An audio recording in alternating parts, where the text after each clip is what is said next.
kids will come to you. They know their path. It's the mothers and the fathers that need to get out of the way. I've never seen my role as a mother to protect my children. I've always seen my role as someone who's going to teach them to protect themselves, to teach them how to be an adult. How do you deal with when friends leave you, when your heart breaks, when someone you trusted betrays you?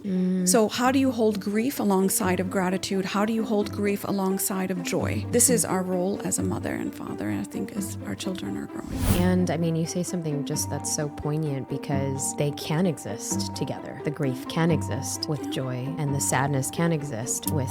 As parents, we have to remember always that children do as we do, not as we say. We do everything that is expected of us. We go to school, we go to college, we graduate, get a degree, get a job, become financially independent. We look around, we look for some sense of contentment, some sense of fulfillment, but that deep sense of fulfillment, it's not there. Brave means... Dr. Saliha, wow. Welcome. Thank you. Thank you for having me. So I feel like when I was coming to Dubai, the one person that I'm like, oh my gosh, I need to have on for a variety of reasons. And I'm so honored that you can sit with us today at the Brave table and just kind of learning and doing some deep dives. And my team was doing some research on you. And I did not know, but like we've had very similar paths. We started out in Chicago. Yeah. And then also you've had a time in Malaysia and life has kind of brought you to Dubai. So, and it's so interesting because your early life was in Downers Grove, yes, which was where my dental practice was, which is like the town right next door. Yeah. And Amazing. so it's so interesting, the synchronicities Yes. and the connection. And so take us through just a little bit of that early life of like little Saliha when she was growing up. Well, I was born in Pakistan and we moved to the US when I was 8 years old. And I lived in Downers Grove the whole way through. I went to University of Michigan for my undergrad. And then before that, my family actually moved to Malaysia. So my parents moved there, and a lot of us, my siblings and I, were in the US in colleges and married. And so our summers would be spent often in Malaysia or in Southeast Asia and in Pakistan. So it was between Malaysia, Pakistan, and the US. And then eventually I did my master's and my doctorate in Phoenix, Arizona. I did my pre-doctoral internship in Dallas. Oh, wow. So I was also in Texas. Okay. Yeah. I loved it. I loved Dallas. It was amazing. And then I moved to Dubai. Yeah. And so I've been here 15 years. For the last 13, I have had a private practice that I have started and built. It is now one of the largest practices here in Dubai, if not the region. And yeah, can you tell us a little bit about the Lighthouse? Sure. Because I want to set context for a bit, as kind of, some of the big atrocities in the world have been unfolding. I feel like, and particularly, in Gaza, we were, I feel like in the West, if you were trying to find other information and if you were on the side of humanity, there weren't many accounts that were doing that initially early on. And so when I stumbled across your account, I was like, oh my gosh. And she's a mom and and you like said every single post that you were sharing and that you were talking about, obviously it was coming from a lens of somebody who has done the work and is, big on just internal healing. You were talking a lot about grief. I know that Brave Table fam, you've heard me talk a lot about grief, since that's been part of my background.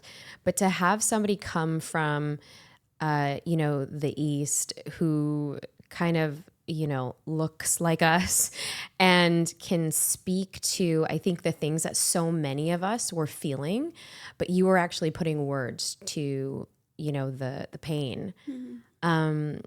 And then you are kind of heading this, the Lighthouse mission. Can you tell us about that? Because you've partnered up with the government. I mean, tell us a little bit about what it is. Sure. So when I first moved here, there was just a handful of psychologists in the country, and mental health really was, just like this country is a few years older than I am. So it's not like it was just in its beginnings. And I love how quickly it has moved in the last 15 years, leaps and bounds we have moved when it comes to mental health. But when I first moved here, there wasn't a lot going on around that space. And when I told people I wanted to start a private practice for mental health, everybody was like, we don't talk about that stuff here. We don't have mental health here. And so it was quite a brave decision. It was quite a scary decision for me. Everybody told me, don't do it. Everybody said it's not going to work. And my mission really was to provide free support. So through support groups, through education, through psychoeducation, through parenting workshops, because that was really what my entry into the world of psychology was all through parenting. I did my dissertation on parenting. So this really was for me that I need to work with the parents. We need to work together. We need to heal. We pass on our wounds just as much as we pass on our eye color and our hair color. So it really is important that we do that work. And so for me, it was very important to just talk about that and to do it in a way that I could just do it for free, because no one was going to pay for something that they didn't believe in. Right. So that's where the Lighthouse actually started, where how do I create something that will fund the thing that I need to do, which is to create free services. And so Tara and I started this private practice, which then housed all of our grief support groups and our parenting workshops and talks that we would do for free. And what started off as 2 people, and 1 support group and 1 parenting or 2 parenting talks a month has now become 42 people. We have over 25 groups, all related to some type of life grief, not just grief by death. And can you talk about that a little bit, like sure. the different kinds of grief that? Oh yeah, I mean, there's all types of grief. Wherever there is a loss, there is a grief. Wherever there is a change, there is a grief. Wherever there is a birth, there is a death. And you cannot move forward without a loss. You cannot even have happy moments without there be loss in them. So there's always this kind of bittersweet, once you get to a place in your life where you can feel that each moment there is life and each moment there is death. With every breath we take, there is one less that we will take. So if you can just be open to that, there is grief alongside of everywhere and everything that you do. So, but we tend to grief like infertility, and we have grief from heartbreak and divorce, and of course those who are dealing with the loss of someone who died. So it was a mission. I was on it. I have a beautiful team. I'm so blessed every time I think about wow, what we've done in the last 15 years. It's unbelievable. That's why I love this city. I love this community. I love this region. I'm not from this region, but I absolutely am from this region. My soul belongs here. Totally. And I know we were talking about it before the camera started rolling, but would you ever go back to the States? I cannot say I will never, because as soon as I say that, that's exactly what happens. And right. So my kids are going to grow up and they're going to go to college. My daughter is now looking to go to California for her education, and my kids will go there. And so who knows what my future holds. But one thing I feel quite sure about is that I belong to this region and this region belongs to me. My soul is from here. There's an old story, I'm not sure from which tradition, that where you will be buried is where your soul is from. And so I don't know about where I will be buried, but I know where my soul felt at ease. Yeah. And I have lived in many countries now, and I've traveled many countries. My soul is always is uneasy. And then I arrived in the UAE, and I know my home is within me, but the place has a lot to do with bringing you to your center. And the UAE did that for me. And I came home to myself, and I feel most at ease in this place. And I think a lot of times, you know, obviously we have had the fortune to be able, and the privilege to be able to be in several different places around the world to actually have that experience. What do you think for somebody who is maybe starting out their healing journey? They're listening to this for the first time. They're drawn to you and just kind of just the way that you speak. And I feel like you have this calming energy. When you walked in the room, I was like, oh my gosh, my nervous system is like calibrated because she's here. And I think, you know, that says a lot about who you are, but also I think for somebody listening who maybe doesn't have that and is looking for that and is looking for where I feel at home, or maybe I don't know if I do, what steps do you think that they could begin to take to start discovering or rediscovering that in themselves?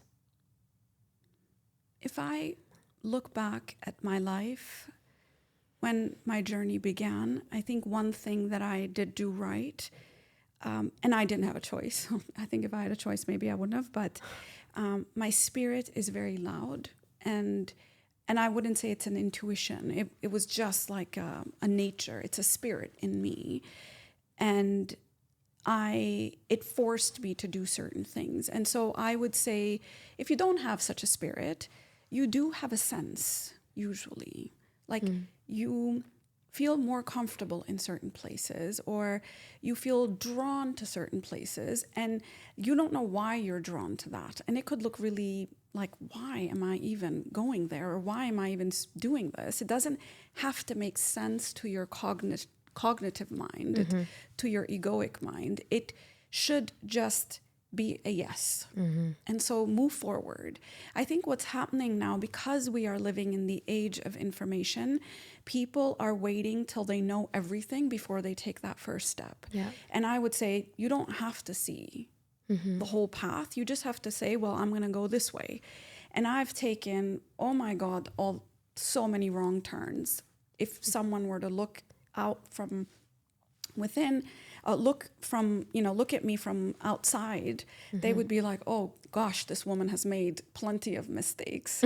But I made all those wrong turns with the right heart, and it led me to the right place. And so what I tell my children is that I pray that you make lots of mistakes. I pray those mistakes don't cause you any bodily harm. But I pray that you take the risk and you step into your courage and you do the daring thing, and then just see where the road takes you. So say yes. So to the person who's just like, I don't know what to do, just say yes to that first thing, and then say yes to another thing. One thing I would say, and I know we're living in a culture of like vibes, but you know, it's not, if it's feeling too comfortable and you're always in like all the right vibes, you might not grow. Like you have to have a vibing community that vibes with you, but you've got to step out into the jungle and into the danger and into the forest and into a heroic journey where it is absolutely uncomfortable.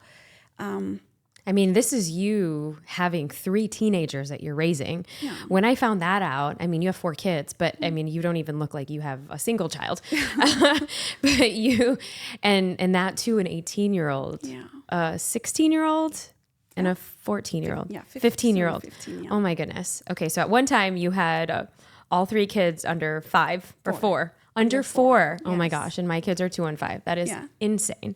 Yeah. And so how have you been talking to them even about, like, you know, just difficulty and challenges, when I feel like everything that we see from that generation, or, you know, Gen Z, or even, I forget the generation even before that, they're very like, if it's too hard, I don't want to do it. Yeah.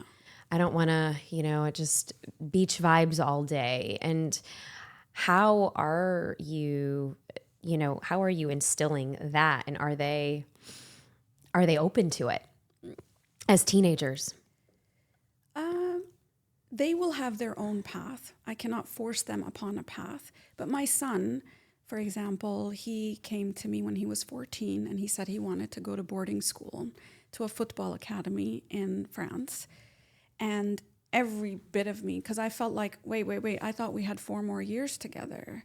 And he just came one day and said, it was July, or it was in June. July, he was going to go try out, and in August, he would leave. So I had 3 months to do all the work of ending and grieving and whatever else comes with that before he left.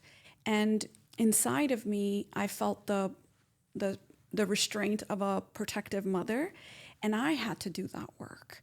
So the kids will come to you. They know their path. It's the mothers and the fathers that need to get out of the way. And if we have done our work, we will see, here he goes. This is his hero's journey. I cannot stand in his way. Even though everything in me was, I have not felt that kind of pain. Even when I talk about it now, it, overwhelms me.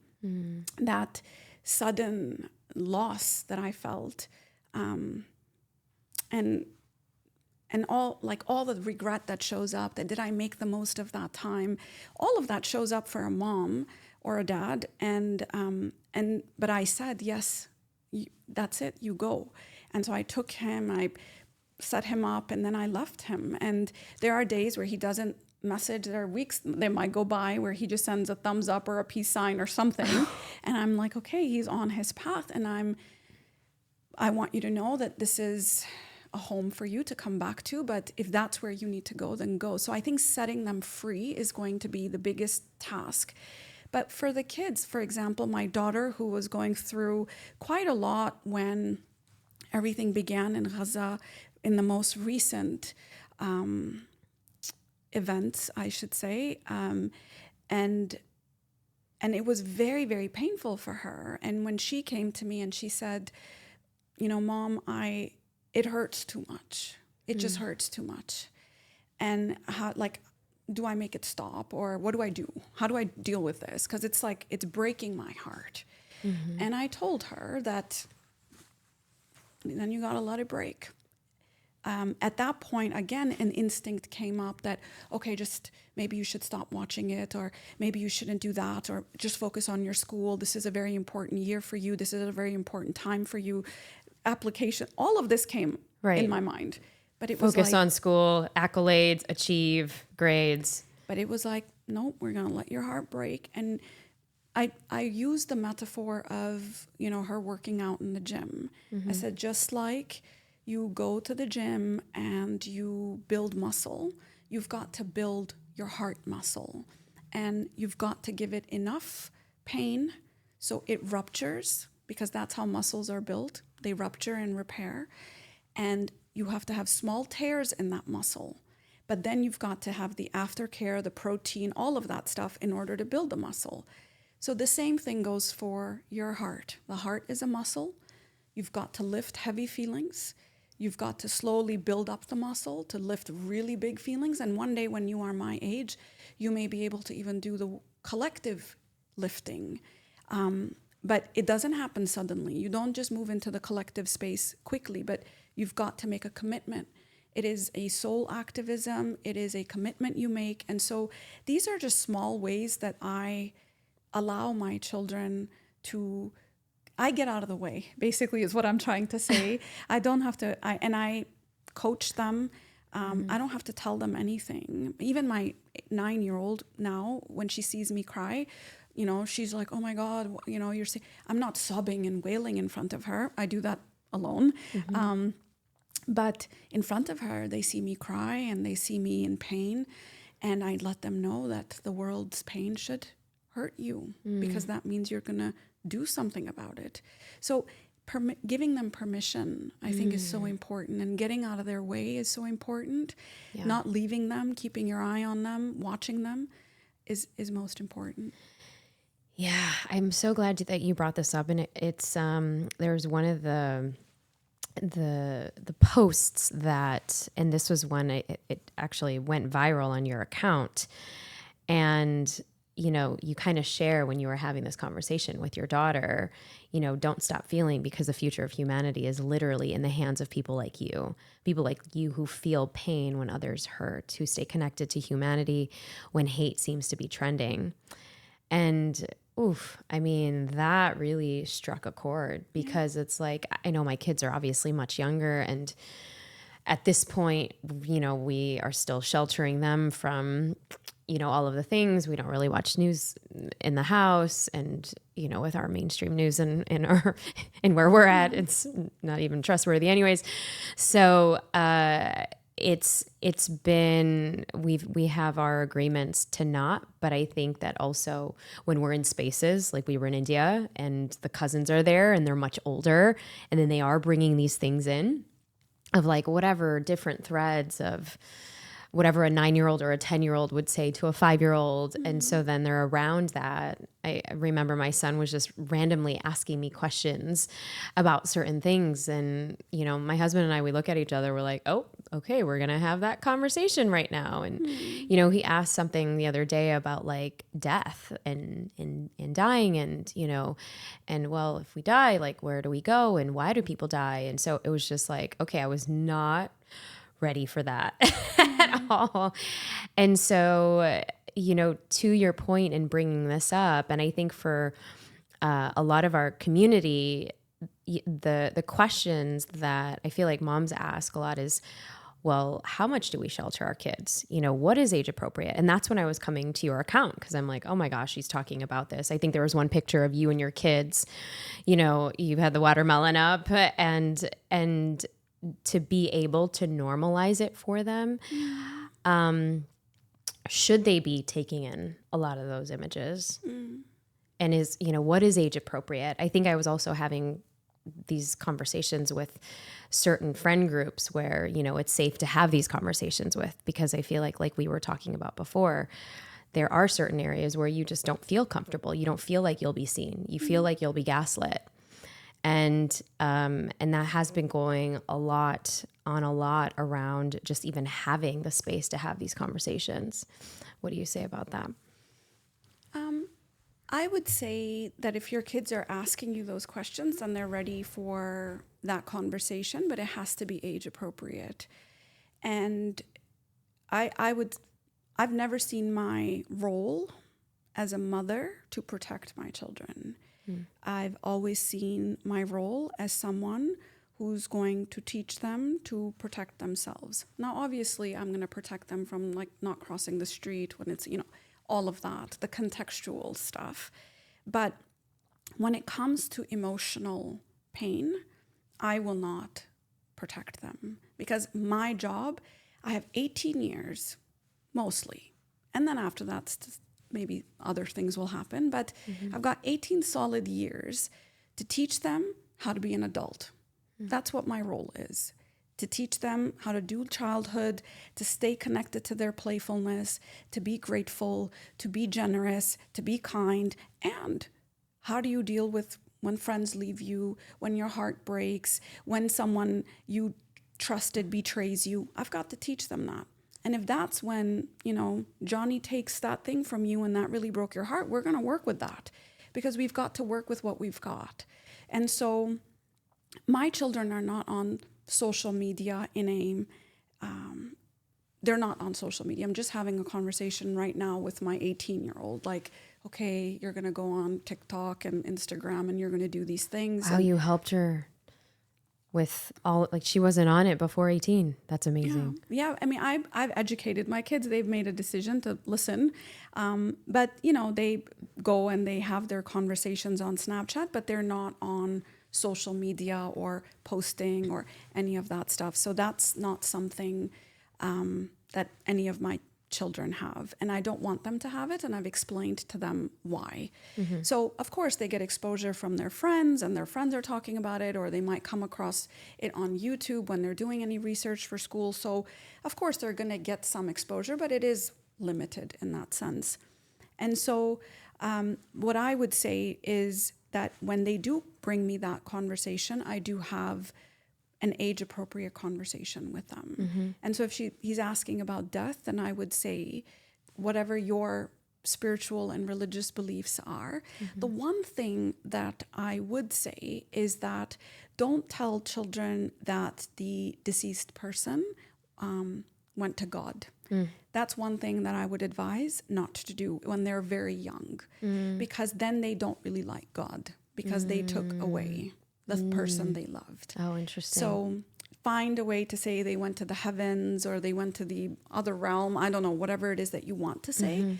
But if you say someone took away my mother and that thing just happened to be God, I ain't going to like God very much. So you're going to make a meaning in your mind Yeah. that that person is bad. I Yeah. didn't even think about it that way. Yeah. So it just depends on what your beliefs are, but definitely age appropriate, I would say. So when my 8-year-old came and why are you crying? I'm crying for Palestine and what's happening in Palestine. And I had to give her a, just a rough overview of what's going on and how long it's been going on. And she's obviously like, why? And of course, like things are so simple for them. Like, it doesn't make sense. Why can't we all just get along? And I'm like, yeah, well, this doesn't make sense to me either. And if I don't know the answer, I say, I don't know. But let's pray about that and let's pray for that.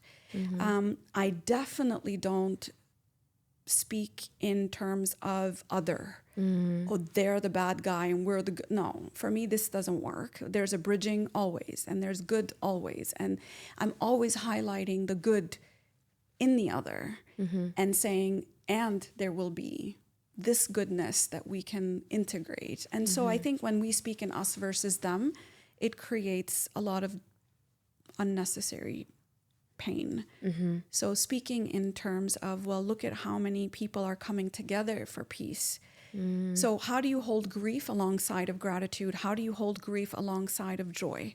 This is our role as a mother and father, I think, as our children are growing. Oof. And I mean, you say something just that's so poignant, because they can exist together. The grief can exist with joy, and the sadness can exist with, its opposing. And I feel like I love that movie, the Pixar movie. I feel like we have it like on repeat at home, Inside Out, because that was like the very first movie that would teach us the bare basics of, emotional intelligence and just feeling the feels of our emotions. And, I'll be honest with you here, it has been a heavy time. And how have you been able to alchemize your, being able to kind of sit in the sadness of what's going on and not being able to do anything? But I feel like it's one of the reasons why, we met and, I'm bringing you on. But I think for a lot of people, they're feeling just like stuck in those emotions. And how have you dealt with your alchemy, and what do you suggest for others who are kind of sitting in the heavy? I think most important is you've got to know yourself. You've got to know your tolerance. You've got to know your capacity. If you are taking on that much and you don't have the muscle, you're going to injure yourself. It's like going again into the gym analogy. If you're trying to bench press 100, but you haven't even lifted 10, that thing is going to drop on your neck and probably like really not be good for you. So it's very important that you build a muscle, and you can only calibrate yourself. Like you can only know, okay, I've watched this much today. And I've done that. Okay, now I've got to do something with this. So people are just exposing themselves to video after video and picture after picture. And then they're like stunned and dissociated, traumatized. There is a thing, secondary trauma, and they're not recognizing that they're traumatized. And then they go to work, and then they go through their day, and then they sit down again and watch videos, but they haven't done anything with what they just watched. So Have you cried? Have you shaken? Have you, taken care of whatever energy has come up for you in some way? Paused and just say, okay, I just saw this. And whether you're praying for that person or whether you're crying for that person or whether you're journaling, whatever it is, and then get back into it. So I'm not one of those mental health professionals that's going to be like, oh, take care of your mental health. And that means you go live in an island where you don't have any connection to what's happening in the world. If your mental health only serves you, then I'm sorry, that's not good. Like, I don't know what to say about that. Like all these people that are like, oh, protect your energy, protect your vibe. Yeah, okay. But like for what? So you can be good for this world. So you can be good for your community. And if you are, whether it's spirituality, whether it's your mental health, and all you're doing is taking care of yourself, I'm sorry, that's not going to serve you. You're still going to be miserable because we don't work like that. We belong to each other. Right. And so how do you take care of yourself quickly, deliberately, consciously, and get back into it? So when I say, okay, I just saw this video, and some of these videos I have to watch 2 in a day, and that's going to rock my world, right? And I'm very conscious. I mean, because that is social activism right now, is going and liking and following and, highlighting and commenting and all of this stuff. And I take that like a job right now. So these are my committed times. This is when I'm going to do it. This is when I'm not going to do it. This is how I'm going to show up for it. This is what I'm going to do after it. So it's a ritual. It's not like, oh, I'm sitting at the traffic light, let me scroll through some stuff. No, you are gonna hurt yourself and you are gonna be no good for anyone when you do that. Oh, Dr. Saliha, those are some amazing like mic drop moments. And I think that, yeah, so many, like you said, they are doing their social activism. They are trying to highlight and promote accounts that, obviously need to be known so that we can all kind of uplift voices together. But at the same time, everyone's feeling this like emotional burnout, and it takes a toll. And you're saying, no, schedule it like you would any other grieving practice or any other self-care practice. You do the thing, you take care of yourself beforehand, afterwards, and process it. Whether it's the scream, shake, cry, dance, move, punch, whatever, but release those emotions. And you're right, a lot of us are kind of just going at it, but then it's piling up and then we get the full depletion, or we're then taking it out on, family, friends, and everything else. And people say something like, oh, well, people in Palestine don't have that. Yeah, but they also don't have to go to work and take their kids to school and go to the Christmas play, and they don't have to do some of these things. So you have to function. Right. And you have a commitment to all the other things you have to do.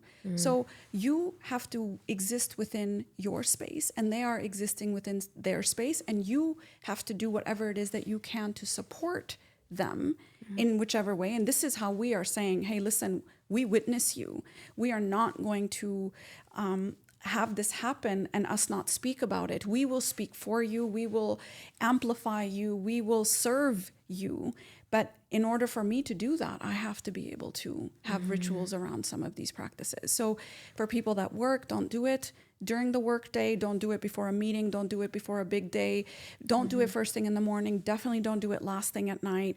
And before you, and there should be, light a candle, say a prayer, shake. I have a therapist. Yep. I speak to her about what's coming up for me. So that's another way I process my stuff.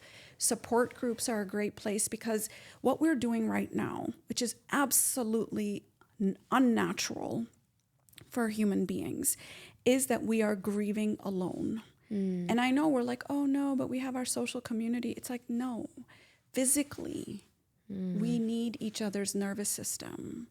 When you sit and you say, hey, I'm going through this, talk more about and that. I'm just holding that space for you physically, something happens in our nervous system. It's co-regulation. It is how we've lived for thousands of years on this planet. We belong to each other. We belong to each other's nervous system. We care for each other. I can disrupt your nervous system. I can soothe your nervous system. But even just sitting and crying together, we don't even have to talk. That does something for our grief. Oh. So it's really, really important that you sit in person with other people. and talk about this. And that's why whenever you find 3 people, all of a sudden, the next thing you know, we're talking about our grief, because we're so desperate to. Right. And so, yeah, sure, guys, do it online, do the Zoom thing, great. But I'm telling you, it ain't a substitute for how we are programmed. I love that you are bringing this up, because I think that, you know, even in the last month of me traveling throughout the region and just being with, you know, a close circuit of friends where, you know, there is that trust and we kind of know that we're kind of all feeling the same thing. And even with you, just like instantly, we were like able to connect and bond over some of these things to actually share what's really going on. There is a sense of just like lightness, and there is a sense of just like, oh, okay, I feel seen. I feel seen by you, and you know, you feel seen by me. And I think that for folks who are listening to this, who actually have the ability to maybe call up 2 friends that you trust, that actually trust you to actually grieve together. Do you recommend like a time frame? Do you recommend kind of, you know, what is your recommendation for how kind of a grieving party could look like? Yeah, I think, I mean, it could be a dinner, it could be 2 hours, it could be 3 hours, but you know that you will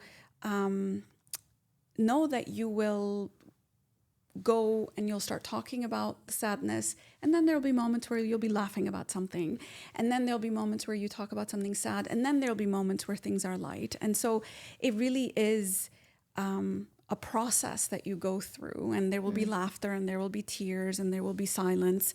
So make some space for that. And so, yeah, I think 2-3 hours is good. I wouldn't do 1 hour. I would probably do no less than 90 minutes, but making space for that, and have it be like a pajama party, so people don't have to like get dressed up and like come, but rather just show up and how you are. I think, well, and yeah, it gives people permission to just like, to chill and just be in each other's essence. I want to actually speak to, there was an article that was written about you, and specifically around women and moms. Harper's Bazaar said that, you know, they quoted you: women especially carry unacknowledged and unexpressed anger in the center of their heart, because society has not yet made it acceptable for a woman to accept, express, and use her anger constructively. A woman who is asserting her truth is labeled as too intense, too aggressive, too bossy, too much. Can you speak to that? Because I feel like it goes alongside with these elements of grief. And I think, you know, for a lot of us at the Brave table, especially with the waves of emotions that we tend to feel, what do you say about that? Well, I have learned since then that anger is energy. Anger is a behavior. Underneath anger, usually there are so many other feelings that exist. I think women, there's been oppression, there has been suppression, there has been denial, there has been judgment, there has been demands and expectations. And even if we don't say them out loud, it is in the air. It is that subtle. It is like in the water that we drink. And so we are angry. And we have a lot to prove, and we have a lot to say. And I think we are finding our voice. I think we're on the right path. Some of us maybe, I don't know. I think this whole women versus man thing, it's not my thing. I think women and men are beautiful together. I think we should support each other. So this kind of feminism that is anti-male is not something I support. But I think that men and women against patriarchy, that I support, because men have equally restrictive roles through patriarchy. They also have to protect, provide, procreate, power. They have these roles and they can't break free out of them. Women, we've tried to break free, and we've probably gone further than they have when it comes to just breaking out of some of these constructs. So it really is, I think women, we do need healthy ways of expressing our anger, because sometimes when it comes out, we swing all the way to a very aggressive side, or we're extremely passive. and we don't say anything and we're in that people pleasing space. So and then we keep moving back and forth and we swing from the left to the right. And some of that will be normal as you try to find your voice, but you've got to find a way to regulate yourself. You've got to learn emotional literacy. You've got to learn how to manage your emotions and learn them and navigate them and listen to them, have them guide you, sit with them. So it's a whole realm. It is a whole language. It is a whole way of being with your emotions. It's not just anger. It is every emotion that is there to guide you. So I think men and women could use more of that. Yeah, totally. And you're giving people permission. I feel like I can listen to you rant all day. And I know you have a podcast as well. And I feel like after this episode, people are going to be running to want to learn more about you and the Lighthouse. And so can you share a little bit about how we can get more connected? So yeah, it's on my Instagram at Dr. Saliha Afridi. I am, the podcast is called Inner Journey. And my forte, I would say, is mostly working with people within passages that are mostly the midlife passage, the dark night of the soul. It really is working when society's expectations just don't have that kind of hold on you anymore. Like, what do you do with that? How do you figure out who you are? How do you define who you are? How do you support yourself through that journey? That's mostly my work. Oh, and I mean, I think it's the most important work as we are kind of evolving ourselves, and we're also parenting, and we're also reparenting ourselves.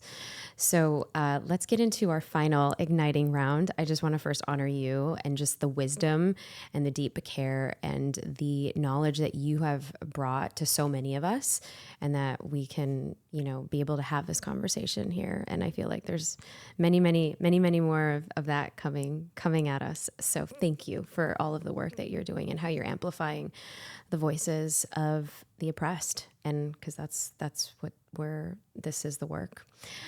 Okay, so what does brave mean to you?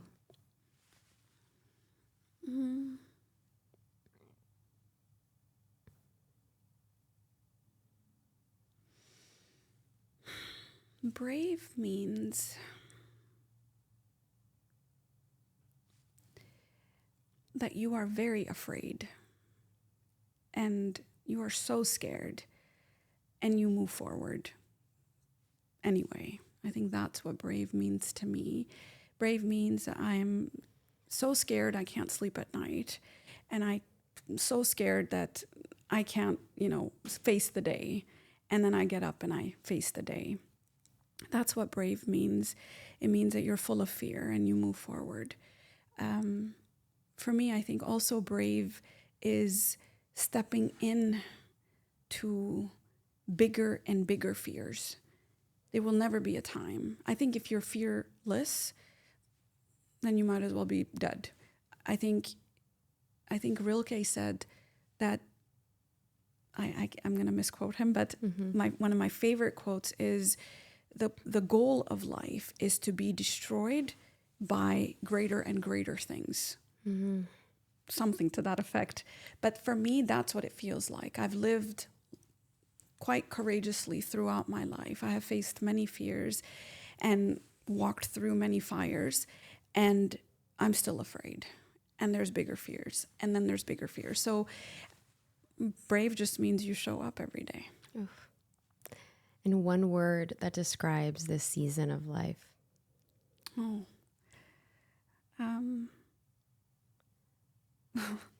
It sounds a bit strange for me to say, but I think for me right now, I'm moving into the space of being an elder within my community. I'm in midlife, but probably towards the further end of midlife. Yeah. Well, you look incredible for being an elder. Dr. Saliha, the work that you're doing is just incredible. And I'm just so honored that you were able to share your wisdom with us today. Thank you. Thank you for having me. Thank you for being here. Until next time on the Break Table. Because we are so longing for connection and to belong, we are willing to do whatever it takes to seek the approval of others. Because at the end of the day, we want to feel accepted. We want to feel loved. We want to belong. And the isolation hurts way more